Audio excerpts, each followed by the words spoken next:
Alright, సిటీలో various ప్లేసెస్లో situation ఏంటో మా రిపోర్టర్స్ గ్రౌండ్ రిపోర్ట్ని చూసాం ఇప్పటివరకు. ఓకే, ఇప్పుడు లేటెస్ట్ వెదర్ అప్డేట్స్ ఏంటో కూడా ఒకసారి చూద్దాం. Latest weather updates please. Yes, ఇది శాటిలైట్ పిక్చర్ మీరు చూడొచ్చు. శాటిలైట్ పిక్చర్లో కమ్ముకున్న మేఘాలు మనకి చాలా స్పష్టంగా కనిపిస్తూ ఉన్నాయి. ఇందులో దక్షిణాదిపై చాలా నైరుతి ఎఫెక్ట్ ఎలా ఉందో మనకి స్పష్టంగా కనిపిస్తోంది. అలాగే ఉత్తరాదిలో కూడా కొన్ని ప్రాంతాల్లో కనిపిస్తోంది. అండ్ హైదరాబాద్, నాగ్పూర్, ముంబై, భువనేశ్వర్లలో కూడా దీని ఇంపాక్ట్ కనిపిస్తుంది. స్పెసిఫిక్గా ఇది హైదరాబాద్లో చూడొచ్చు ఎలా ఉందో. హైదరాబాద్ ప్రాంతంలో చాలా ప్రాంతాల్లో కమ్ముకుని ఉన్న మేఘాలు కనిపిస్తున్నాయి. ఇది రాడార్ పిక్చర్. రాడార్ పిక్చర్లో కూడా మనం చూడొచ్చు నైరుతి తీవ్రత ఇంపాక్ట్ ఎలా ఉందో.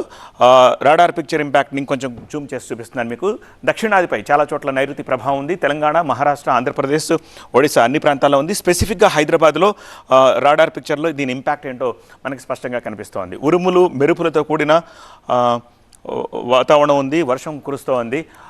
అలాగే హైదరాబాద్, విజయవాడ, విశాఖ, ఈవెన్ 2 తెలుగు రాష్ట్రాల్లో నెల్లూరు, బళ్ళారి, జగదల్పూరు, హుబ్లీ, కొల్హాపూర్ ఆ ప్రాంతాల్లో కూడా ఇంపాక్ట్ చాలా స్పష్టంగా కనిపిస్తోంది. ఈ నైరుతి ఇంపాక్టు ఒక స్పెసిఫిక్గా తెలంగాణలో ఈ గ్రీన్ ఉన్నదంతా పొడి వాతావరణం ఉన్నది. ఆరెంజ్ అలర్ట్ ఉన్న ప్లేసెస్ చూడొచ్చు. సంగారెడ్డి, రంగారెడ్డి, సిద్దిపేట, జనగామ ఇవి. అండ్ ఎల్లో అలర్ట్ ఉన్న ప్రాంతాలు చూడొచ్చు. మల్కాజ్గిరి, భువనగిరి, నల్గొండ, వనపర్తి ఈ ప్రాంతాలు ఎల్లో అలర్ట్ ఉన్నాయి. ఎల్లో అలర్ట్ చోట మనకు తెలిసిందే మోస్తరు నుంచి భారీ వర్షాలు కురుస్తూ ఉంటాయి. When it comes to the Andhra Pradesh విషయానికి వస్తే ఎల్లో అలర్ట్ కంప్లీట్గా మనకి ఈ రాయలసీమ ప్రాంతాల్లో కనిపిస్తోంది. శ్రీకాకుళం పైన, అలాగే కింద ప్రకాశం, నంద్యాల, నెల్లూరు, తిరుపతి, చిత్తూరు ఈ ప్రాంతాల్లో ఎల్లో అలర్ట్ కనిపిస్తుంది. ఇక్కడంతా కూడా మేఘావృతమై వర్షం పడుతుంది. ఈ గ్రీన్ జోన్ ఉన్న ఏరియా కాస్త పొడి వాతావరణం ఉన్నట్టుగా కనిపిస్తోంది. ఇవి ఈ టైం వరకు లేటెస్ట్ వెదర్ అప్డేట్స్.